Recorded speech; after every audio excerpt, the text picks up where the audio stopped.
Hello, my name is James Haynes of the Epsom Newell Times. We're at the North East Surrey College of Technology in the constituency of Epsom Newell. Today is Monday the 17th of June 2024 and I'm interviewing Mark Todd of the Labour Party. Welcome. Thank you. Thank you for inviting me. Why do you want to be an MP in the constituency of Epsom Newell? Because I'd like to help the area improve and I'd like to help the country improve. I think the country's been going downhill the last 14 years and it's time for a change. Your manifesto outlines that there is the need to change school curriculums. What are the key areas of concern for you personally? In terms of school curriculums, I think the main thing, to be honest, about schooling is just a lack of resources. There needs to be more resources into schools. Teachers are not treated, I believe, appropriately by the current government. They're often demeaned, they're overworked, they're overstressed. So it's about getting more resources back into the schools, I'd say, rather than necessarily changing the curriculums and giving every child the chance to succeed. Because right now, often it's the private school kids who do incredibly well because they have lots of resources, but the state school kids are not getting a fair crack of a whip. Thank you.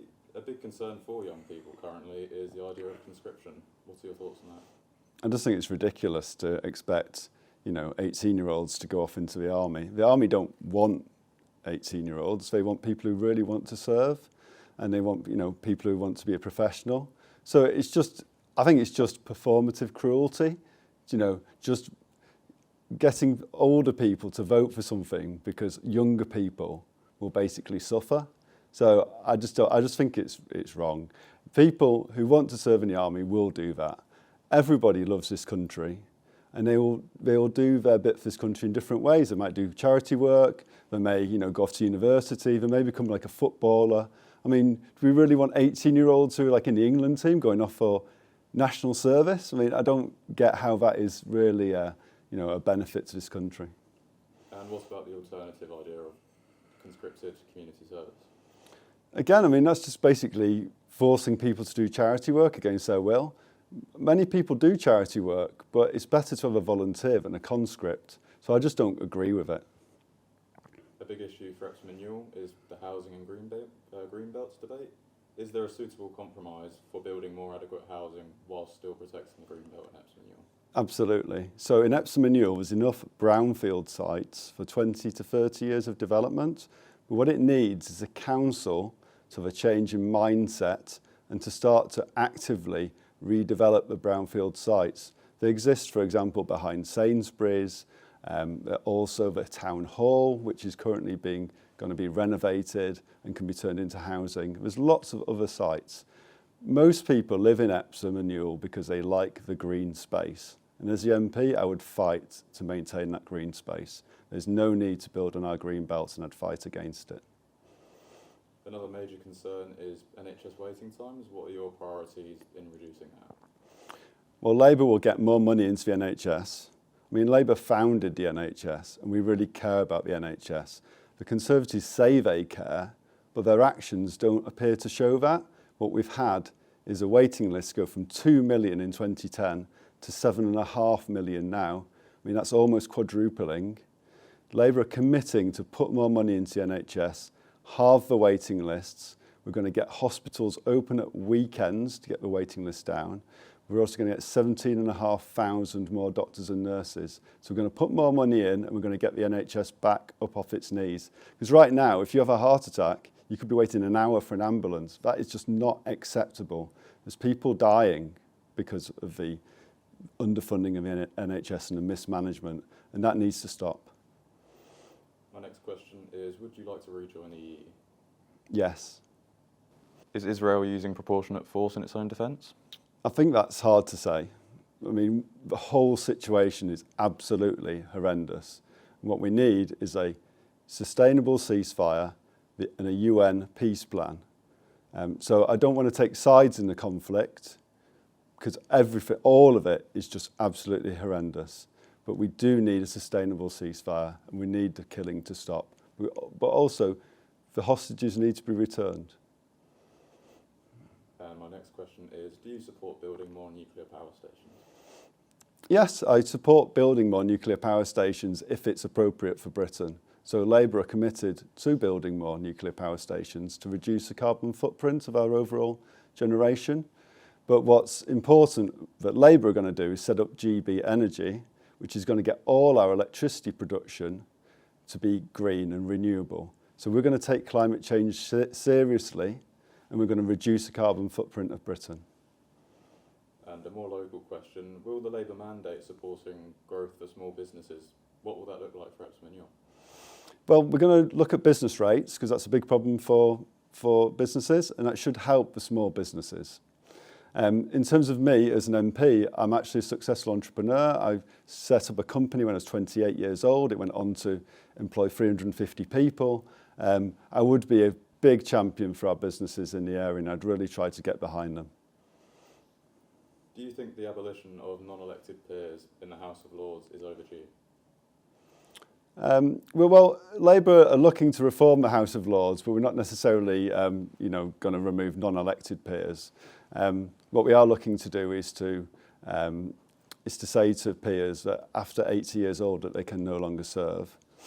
So that stops kind of peers living, being there, not living there, sorry, working there for life. And I think we'll get a more sensible balance into the second chamber. So we're not looking to completely scrap the House of Lords, but we are looking to reform it. Do you support ULEZ covering all London boroughs, and should it be extended to Epsom and Ewell?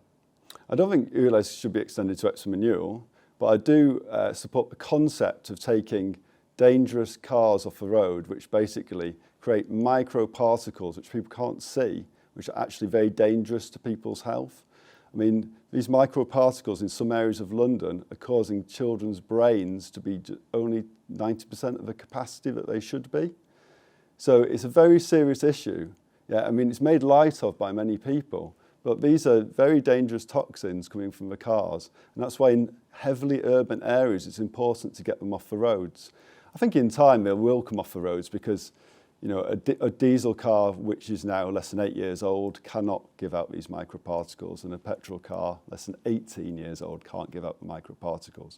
So it's important to get them off the roads, but in terms of London, I do support ULEZ in terms of, for the London urban area because, it's about people's health and protecting people's health. Thank you. Another massive problem that's still ongoing is the rail industrial strikes. How would you approach this since they've been unresolved from 2022? Sure. So Labour are going to renationalise the railways. So we're going to bring a bit more sanity to the whole setup. Basically, if you have profit-making companies running the railways, then you're always going to have problems because it's what's called a natural monopoly in economics. There's no real competition between the different railways. It's not like you can pick it's not like you're picking between an Apple phone and a Samsung phone or something like that. So we're going to renationalise them. We're going to bring a bit more sanity to the way it's set up, and I'm sure that the railways will improve with renationalisation. We've seen that in buses in Manchester and in other areas of the country. When it becomes about service to the community rather than about making profit, then actually things start to improve again. Could there be a temporary solution in the meantime while we're waiting for the nationalisation of rails to convince companies to lower their prices and fares? Well, we can certainly try. And I'd certainly try for Epsom to get Zone 6 to Epsom. Whether that's possible or not, I don't know. And the South Western Railway contract comes up in May next year, so under Labour's plans, they would be renationalised then. Should the UK be doing more to support Ukraine?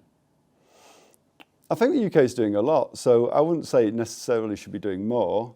What I think you'll find under a Labour government is we'll work much more cooperatively with Europe. So I think we will be able to do more to an extent by cooperating more with countries like France and Germany, who the Labour Party is much more friendly with than the Conservative Party. Do you have any Republican leanings? Not really. I believe in the history of the country and, having the constitutional monarch. I do think the monarchy has to be valued for money, though. I don't think, they should necessarily, have, vast amounts of money spent on them. But I think they do an important job for the country, and I respect them and I support them. Okay, thank you, Mark Todd from the Labour Party. That's all my questions.